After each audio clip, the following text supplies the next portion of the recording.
السلام عليكم ورحمة الله تعالى وبركاته أصحاب تقايا قيمة له كحرن سان كابل تي في ومركلي مقال كلا عصب مقال كان وحن وهالي دونا سدح الضل أو كسب بيري كلا قيبسيغ أفريقيا يولي فرانسيسكا أو كموتشي عبسي آد حوغان يقلقل وين فضلا هدي آد كعصبتها channel كان وحين وكاعد ساين أنا سبسكرايب سارتو سينشر جرس مقال كهاي لون إن لايك سارتو وعي فكر تلي تسأل وحين نوغرا بكرتا قيبته سيكومنتيغا هدي آد هوري إنو لتشوكتين waad ku mahadsantahay waxaan ku leenahay soo dhawow hana iloowin inaad muuqaalka like saarto sina share gareyso commentiga iyo ra'yigiina waa inoo muhiim inoogu reeba qaybta hoose ama ciwaanada shaashada ka muuqda iyagoo si toos inoo soo gaari doona hadduu ilaahay ka raali noqdo insha Allah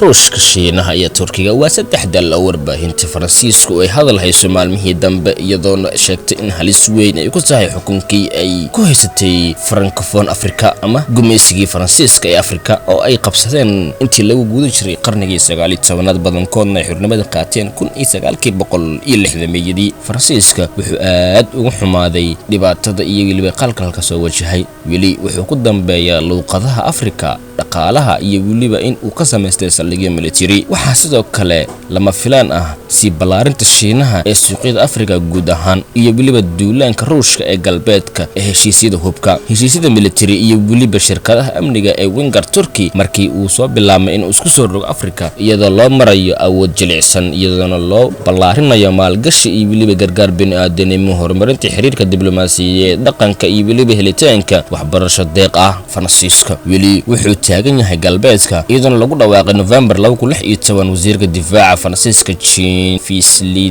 Drian oo dhamaadka howlgalkiisa military ee Faransiiska sheegay in Jamhuuriyadda Bartamaha Afrika laga soo bilaabo December 2013 si loo afjaro isku dhacyada dhiiga badan ku daatay u dhaxeeya maleeshiyooyinka masiixiyiinta ah ee anti-black iyo weliba muslimiinta salika ciidamada Faransiiska ayaa ku guul dareystay in ay xoojiyaan rabshadaha balse Paris ayaa diiday in ka tanaasusho danaheeda ay ka leedahay Afrika iyadoo wasiirka gaashaandhigga uu xilligaas sheegay in dhamaadka howlgalkan aysan macnaheedu ahayn dhamaadka xiriirka military u dhaxeeya Faransiiska iyo Jamhuuriyadda Afrikada Dhexe isla dhacdadan ayaa suuragal ah in lagu soo celiyo gobolka saaxil sida howlgalka Faransiiska ee 2014 ee Barakan oo dab ka socda dhamaadkii howlgalkii Sarfal ee waqooyiga Mali oo uu wajahay isla maleeshiyaadkii Saragan ee Bartamaha Afrika taliyaha guud ee ciidamada Faransiiska General Francisco ayaa ku dhawaaqay dhamaadka December 2020 intii uu ku gudo jiray booqashadiisii Mali in dalkiisu si dhab ah u fiirsanayo in uu ciidamadiisu kala baxo gobolka saaxil balse ka hor intaanan Faransiisku kala bixin ciidamada gabi ahaan ama qayb ahaanba dalalka Sahel ee isku yiraahdo dalalka Sahel waxaana kamid ah Mali, Nigeria, Burkina Faso, Chad iyo weliba Mauritania Faransiisku wuxuu ugu tagi doonaa dhaxal culus oo ah diidmada caanka ah ee gobolka Paris ma iloobi doonto halka dhigidaasi ay ku daateen bananbaxayaasha caasimada Mali ee Bamako sida uu Faransiisku sheegay Faransiiska wuxuu xoojiyay xasuuqa ka socda Mali waana wadan argagixiso tani waa tii ugu dambeysay ee saraakiisha Faransiiska ay sugayeen kadib markii madaxweynihii hore ee Faransiiska ee François Hollande uu ku sugan Bamako sanadkii 2013 uu qaabilay guuleystayaal ku guuleystay rabshadaha markii uu howlgalka Sarfal uu awood u yeeshay in uu joojiyo horumarka kooxaha argagixisinimo iyo weliba mucaaradka ee ku wajahan caasimadda ka hor inta aan laga saarin magaalooyinka waqooyiga reer Mali waa mid ka mid ah xaq ay muteesteen dadka reer Mali askarta Faransiiska waxay sameeyeen qaladaad badan oo dhimasho ah oo lagu tilmaami karo dambiyay kii ugu weynaa kii ugu dambeeyayna waxaa lagu dilay in ka badan 100 qof oo reer Mali ah oo ku sugnaa xaflad aroos oo ka dhacaysay bartamaha magaalada sanadkii 2021 dadka ku nool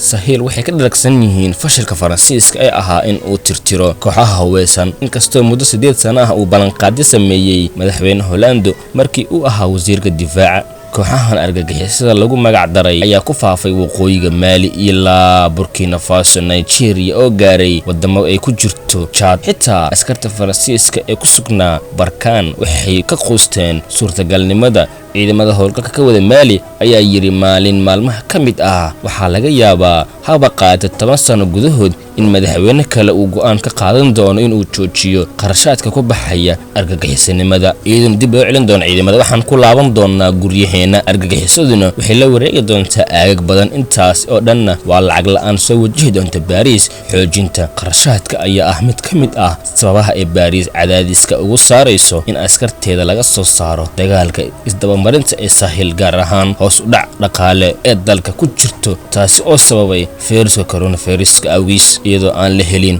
taageero ku filan oo ay ka hesho xulafada ay sida muuqata iskula tirsadaan wadamada la isku yiraahdo shanta Sahel ee Mauritania, Algeria, Mali, Burkina Faso iyo Chad. Ruushka ayaa isku dayaya in uu buuxiyo booskaas bannaan. Paris waxay kula jirtaa dagaalan culus ee dhinacyo badan ee ku saabsan Moscow, taas oo u muuqata in ay go'aansatay in ay maalgashi ku samaysato Faransiiska gumeystihii ka hor si ay u buuxiso booska ka maqan saxaraha galbeedka Afrika, isla markii ay Faransiisku dhameeyaan howlgalkooda military ee Jamhuuriyadda Afrikada Dhexe kadib markii ay ku guuldareysatay in ay soo afjarto isku dhacyadii dhiiga ku daad. Ruushka wuxuu u dhaqaaqay heshiis uu la galo dowladaha Bangu kadib booqashadii madaxweynaha Moscow 2017 sida laga soo xigtay African Reporter, iyadoo lagu bedelay in Ruushka uusan adeegsanin ciidamada qayaxan ee ka dhanka hubka uu Faransiisku u gudbiyo xukuumadda Bangu, oo xitaa uu dalbanayo in si ku meel gaar ah looga qaado cunaqabateynta hubka iyo in loo ogolaado in la aaso shirkad Ruush ah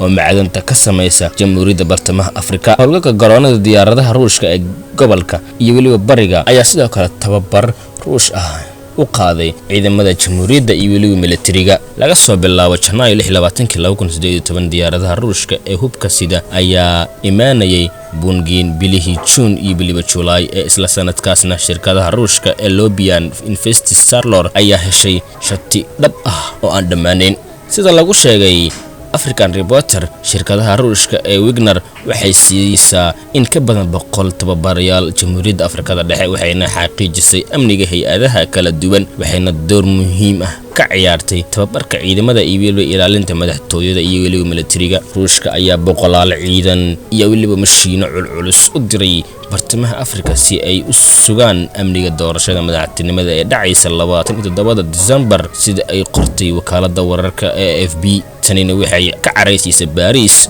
October 2018, wasiirka difaaca Faransiiska Florence Parly ayaa u sheegay majalada Chin Africa Ruushka wuxuu xoojinayaa joogitaankiisa Jamhuuriyadda Bartamaha Afrika bilihii dambe. tani waa run, balse ma hubno joogitaanka iyo ficilada Moscow waxay gacan ka geystan doonaan xasilooni darrida dalkaas. wasaaradda arrimaha dibadda ee Ruushka ayaa ka jawaabtay eedeymaha loo soo jeediyay naceebka ay u qabaan xoogaga dibadda ka ah Ruushka ee Jamhuuriyadda Bartamaha Afrika. Ruushka wuxuu rabay ciyaartii Faransiiska ee Central Africa ayuu yiri Tikin oo xubin ka ah difaaca Duma State oo ay ka soo xigatay Radio Faransiiska. wixii hadda ka dambeeya Ruushka iyo Shiinaha ayaa door muhiim ah ka ciyaaraya, balse Paris weli ma ay tuurin shukumaankii, iyadoona madaxweynaha Faransiiska Emmanuel Macron uu amar ku bixiyay in la soo diro diyaarado dagaal oo duulimaad ku maraya dhulka Bartamaha Afrika, taasi oo qayb ka ah taageerada dalkiisa ee doorashada madaxtinimada. balse fariin loo diray Ruushka waxay ahayd in ay weli jirto meel bannaan. nooc kale oo dagaal ah ayaa ka socda Ruushka iyo Faransiiska, iyadoona Facebook